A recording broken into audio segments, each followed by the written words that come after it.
Hey everybody, it's Romania Black.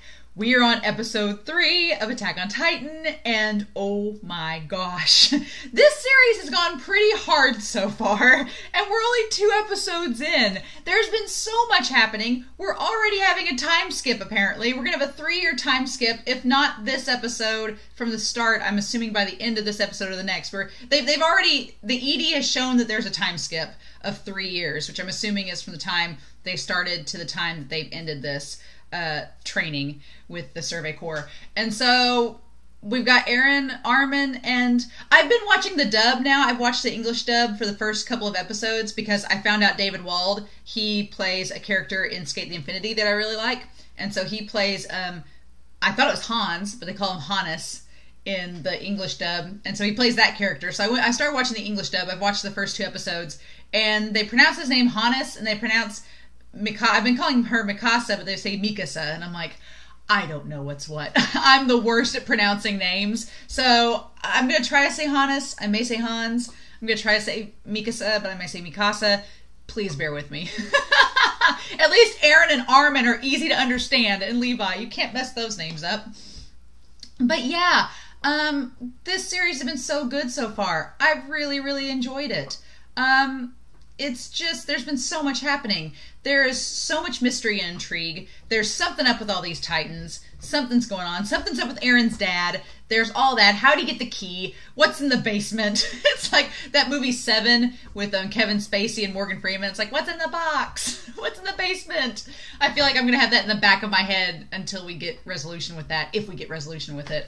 But yeah, so much going on. And so this episode is called A Dim Light in the Darkness of Despair. Humanity Rises Again 1. So I'm assuming, based on the titles of these episodes, I'm assuming there's going to be multiple, like, 2-part, 3-part episodes. So Humanity Rises Again. Yeah. The last 2 episodes have painted a pretty dire portrait of how things are dealing with the Titans. And you can see why they've been struggling for 100 years. Because they're pretty powerful. That one just charged the wall and the cannons did nothing. So it's like, what do we do? I still have many questions. Like how the Titans, like the biggest Titans that we've seen so far, the one that kicked in the wall, the one that battered through the gate, they like just appeared and then seemingly disappeared. So I'm so curious. Whereas the Play-Doh looking creepy ones just kind of meander like zombies. So I'm so curious what's going on. And then we've seen glimpses of the council, the government, which I'm assuming are in Sheena, like the deepest faction of this kingdom. Yeah, there's a lot of questions, and I'm assuming that we will eventually get answers, but I like that this series has set up so much mystery, and now it's pulling back, and it's being like, oh, hey, let's instead focus on the training. And it's like, on the one hand, I want to see character development with these 3, and I want to meet these other characters. I want to see Levi if we ever get to him. Like, I want to see these characters and all this stuff, but on the other hand, I want answers. So I have a feeling this season and this series is going to tease me so hard, and I'm so excited, but it's, it's like a hunger, like a gnawing hunger. Like I just want to find answers. And I have a feeling this is one of those long-running shows, because it's lasted 4 seasons, where you're not going to get immediate answers and immediate satisfaction. You're going to have to sit through it and wait it out. And I'm okay with that, as long as I get those answers. So, in any case, let us dive into episode 3 of Attack on Titan. I am pretty excited, y'all. But yeah, we are going to start episode 3 of Attack on Titan here in 5, 4, 3, 2, 1, and let's go.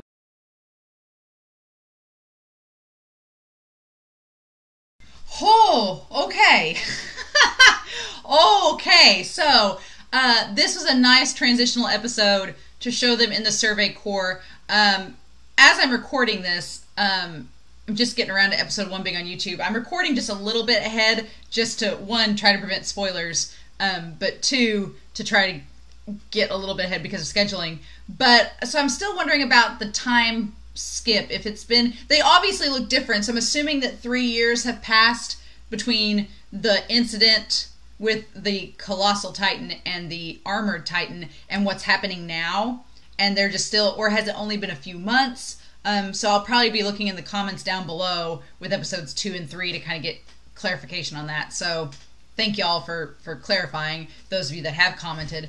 But oh my gosh, there's been so much character development and setup in this episode with some of these characters. We still haven't seen Levi. I honestly, starting this series, was like, okay, we're going to start out with Levi. Eren and Levi are going to meet, and they're going to be rivals and whatnot. We haven't seen him at all, so I'm so curious. Don't spoil me, but I'm very curious when he's going to pop up in this show, and what the circumstances are with that, because we haven't seen him in this group unless he's already in the Survey Corps. Maybe Levi's already in the Survey Corps, and they just haven't met him yet. And they're going to meet him when they graduate from the Survey Corps, and Levi is going to be like one of their captains or something like that. That I could see that, so maybe that's it. I'm going back and rewatching this episode from the beginning and going through it. That opening is so epic. I love it. But I love the idea that the drill sergeant here, he instantly goes through questioning the ones that don't look battle hardened already, and he skips Eren and he skips several of the other characters, and we assume at first that it's because, like he said, they've seen hell. They don't need me to drill them. They're here to be soldiers. Like, I don't have to question their motives or morale. But at the end, we get that he knows Grisha, Eren's mom. So we get that. So he knows who Eren is and knows his past, which makes me wonder if he was going to ship him off to save him or if he was going to let him still be a soldier. Because I'm assuming he knows that his mom has died at this point. But we get a whole bunch of other characters. I want to go through here and kind of go back through their names because I'm awful with names and it's going to take me like a whole season to memorize all these characters. All right, we get Thomas Wagner, and Thomas and Reiner look similar, so that's going to have to be, I'm hoping they give us names. So he says Thomas Wagner from Trost. And going through there, Thomas Wagner, Tusoff, go practice in the cattle shed. You next. Mina Carolina from Karanis. So we're getting so Mina is the girl with black hair that has like a darker complexion. Mina, you're from the pig shed, worth less than cattle. You're a fly on a pig's ass. Oh my gosh. Okay, so we got Mina and Thomas. Samuel Linkay Jackson from Snake Village. So they're all from different places. A horrible name, change it now. Okay, so okay. And this one guy, I appreciate that the character designs are so different in this show. All the characters look very similar. But yeah, this blonde girl with the bun who looks super, super serious, she's intriguing. We don't get her name yet. And then we have Mikasa. And Mikasa and Eren both, Mikasa's so pretty now, which makes me think this time has passed. Like, she's so pretty. You're in for 3 years of hell. So, okay. They probably lived through hell 2 years ago. Okay, so... Alright, going back and looking at this. So, 2 years have passed since the Titan incident, right? Is that what they're suggesting? 2 years passed? Because Mikasa and Armin and Eren do look a bit older. So, 2 years have passed. So if they were 12 years old, then they're 14. And then you're in for 3 years of hell. So they'll be like 16 or 17. So if they're 14, they're going to be 17 or 18 when all this is over. That makes sense. That makes sense. Gotcha. Cool. Glad we're establishing a timeline. So they're like 14 or 15 now, and they're going to be 17 or 18 when this is all over. Jean Kirschstein from Tross. So, okay, so Jean and Thomas are from the same place. Jean is an interesting character, and I feel like we're going to see a lot of him, because Jean, right off the bat, is very open, and he's like, I'm doing this to become an interior wall guy. Like, I'm not here to fight Titans, excuse you. And I like that he frames it like, he kind of comes across smarmy, but he's very honest. He's like, I'm an honest person, and I'll speak the truth, rather than, act like I have balls of steel and I'm about to piss myself. I'm like, okay, respect, Jean. You're kind of intriguing. We have Marco from Walrose South District. So Marco. and I want to join the police and offer the king my body and self in service. So this is the first time we've got mention of the royal family. I didn't know if it was a government or royalty, what the deal was, but this is the first time we've had the notion of a king, and Marco wants to be in the king's guard. And then this guy, what a scary face, where he's like, the king doesn't want your body. It's like, ugh! Terrifying. Absolutely terrifying. And then we have Connie. And Connie's also from Rose South. And he's so tiny. And he just makes fun of. And then it's like interrupted because Sasha's eating a damn potato. Like she's a nervous eater. I just love how unashamed she is. She's like, I'm eating a potato because it was going to go cold. And I just thought that I wanted to eat this potato. And she's also from Dowper Village in Rose South District. And I love that she's like, you want half? I'm sorry, I love Sasha's character. Like, she's so ridiculous, but I love it. And they make her, like, run all the laps and everything. Like, so unashamed. Run until she drops. So, yeah, they go back to asking him all these questions, Eren, in the thing. And he has a moment of panic. But he makes himself eat through it. He's like, no, it's fine. I'm going to destroy all the Titans, so they're not all that tough. Like, you know. And this is where Jean is like, yeah. So about that. Yeah, and then Eren confronts him. He's like, you want to join the military police to take it easy. And he's like, I'm no liar. I'm a straight talker, unlike someone who pretends to have balls of steel. So I respect Jean's character for being honest. He's like, I know what I'm up against. He's like, I don't want to do that.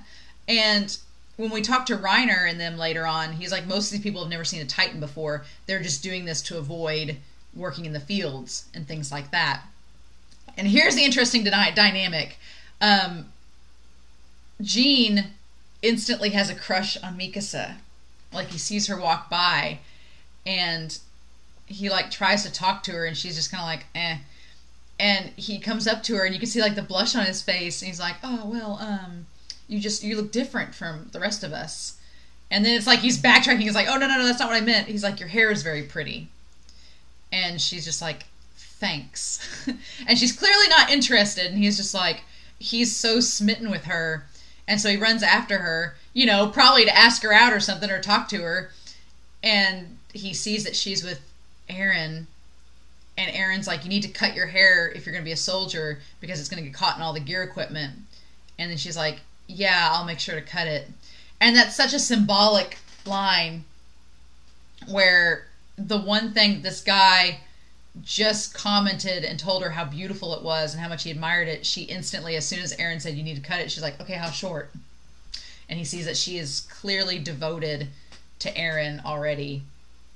And then he rubs that on Connie. He's like, what'd you wipe on my shirt? And him saying, my trust. So, oof, and that face, it's just,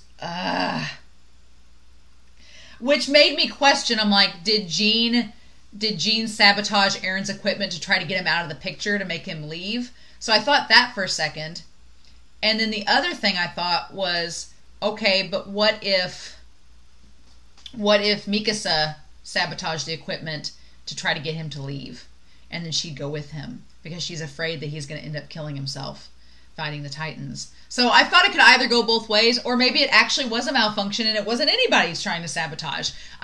With this show, I'm like, I could see, and we don't see Jean in any of that final part of the scene, so I'm like, did Jean sabotage it thinking that he'd get rid of him and it just didn't work out for him? I don't know.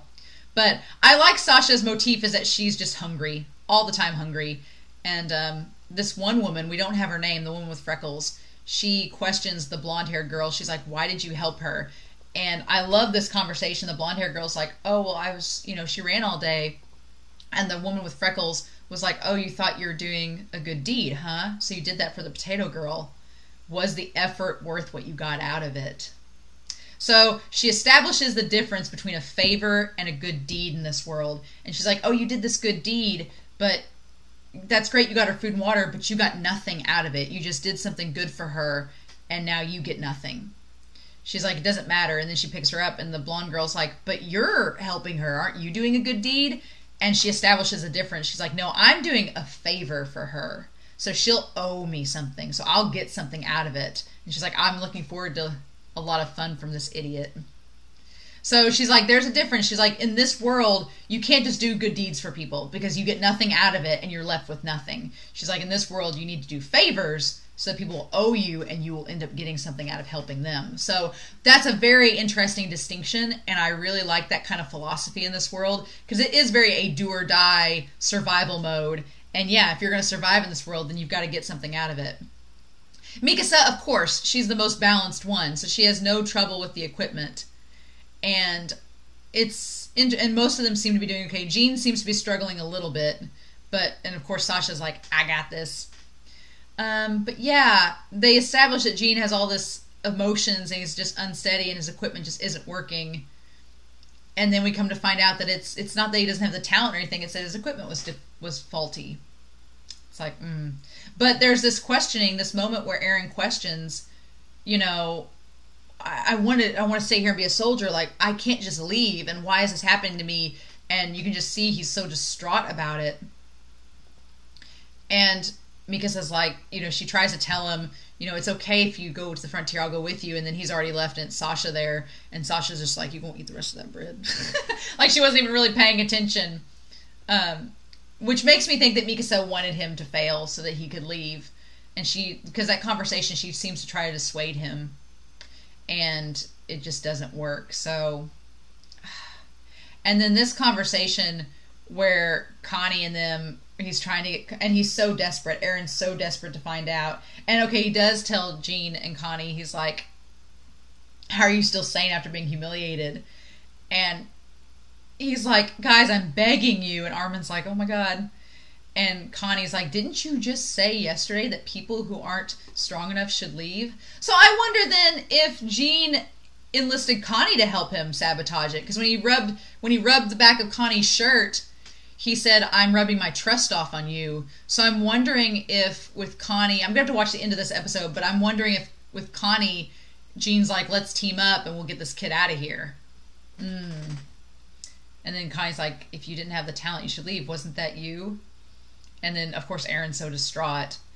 And he's like, you guys are really good. Bertolt and Reiner. So Bertolt has the brown hair, and Reiner looks a lot like Thomas. He has the blonde hair. And they're both from the same village. And they've seen the Titans, too. So they can all kind of share in that. And they seem a lot older, too, than these guys. I'm not sure why they took them out walking in the woods. I'm not sure the point of that, why they went out walking except to get the view of the lake. I'm not sure what the point of that trip was. But I will say, when this show chooses to make Eren look super serious and have that like bloodlust in his eyes against the Titans, they really do. He looks quite scary when he's just like, I'm going to kill all of them. And it's like, dude, these guys have tried for 100 years to kill like one or two. You're going to kill all of these zombies? Okay. I wonder if they just like practiced with him or what the whole point was. If they just wanted to show him the landscape or walk with him. I'm still not sure why they drug him out to the lake. But I'm assuming we might find out later. And I love that line, there's nothing wrong with valuing your own life. Like, it's okay if you don't want to be a soldier and you don't want to stay here and risk your life. He's like, it's okay having value in it. I mean, there's nothing wrong with that. And I like Reiner says, I just want to go to the homeland I lost. He's like, I just want to go back home. That's all I have left to go on. And I'm going back no matter what. Which puts up some death flags. Nothing big. But I like that conviction. He's like, I just want to go home. And then Bertolt's like, why did you want to become a soldier? And then Eren, yeah, that conviction. Ugh. So yeah, I'm not exactly sure why they went to the lake, except just to see the view and to talk and explain what's going to happen. But yeah, we finally get the thing that it's... And I wanted to see if Connie and Jean were in that part at the end where he figures it out. I want to see this at the end and see if they commented there. We don't see them. I'm assuming that's Thomas or Reiner behind him. Your equipment was defective. The fitting was damaged. Yeah. I've never heard of this part being damaged, which is interesting. I'll have to add it to the maintenance checklist.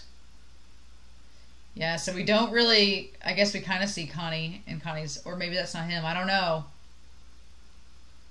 Yeah, you're fine. You can commence training. And then, of course, Eren's so excited. And here's the thing, too. Eren is talking in his head. He's got this monologue in his head where he's like, I can fight the Titans. I don't need you taking care of me anymore, is what he thinks. He's like, I don't need you to take care of me. I got this. I can do things on my own. And Mikasa, Mikasa's like, no. He's relieved because he thinks we won't have to be separated now. So Mikasa and Eren are on two different wavelengths. They're on two different wavelengths. Eren is worried that Mikasa is going to have to take care of him and watch over him. And he's like, no, I got this. I don't need you to help me anymore. I can take on the Titans. Don't worry about me. And Mikasa thought that he was worried that they'd have to be separated. It's not exactly the same. And even Bertolt and Reiner are like, And Armin's like, it's interesting. And then this guy says, Grisha, today your son became a soldier. And he rides off, and they're like all following behind him and going through the air. Training. Interesting. And of course it all looks happy and stuff, like, woohoo, everything is great. It's all great for Eren. But yeah, the idea that Mikasa and Eren are on different wavelengths with everything is interesting, and I'm wondering how that's going to come into play in the future, especially with their motivations of why they're there and what they're doing. And it's like, was it Mikasa being worried that they'd have to be separated? Or was she saying is she saying he was worried, or was she really worried? Because there's that too. Like, she said she'd go with him wherever, so is it like she doesn't want to be separated from him? And that's the situation? I don't know. But yeah, lots of things set up this episode. Lots of things. The whole dynamic between Jean and Eren, with Jean and Mikasa, with Mikasa and Eren, with Reiner and Bertolt being added on there. And Reiner and Bertolt seem to be their most, like, the biggest friends to Eren so far. And then we have Thomas introduced, Sasha introduced. We didn't get to see Mina, but briefly. And then Connie and Marco and a few others. So I'm really curious. I'm hoping they say their names more in this show, because I'm going to be like, I am going to need some help remembering all these names. Like, some of the characters I think I won't have much problems with, like our main trio, but the others I'm like, okay.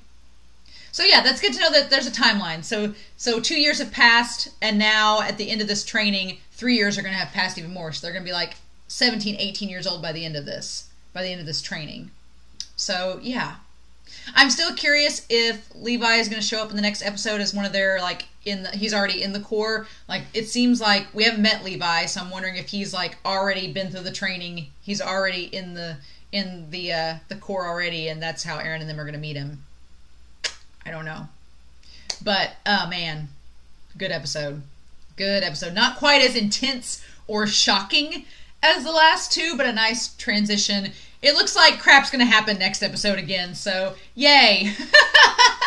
But in any case, I hope you all enjoyed this reaction. Thank you so much for watching. Please, no spoilers, but I hope you all have a wonderful week. Stay safe, take care, and I'll be back next week with episode 4 of Attack on Titan. Bye.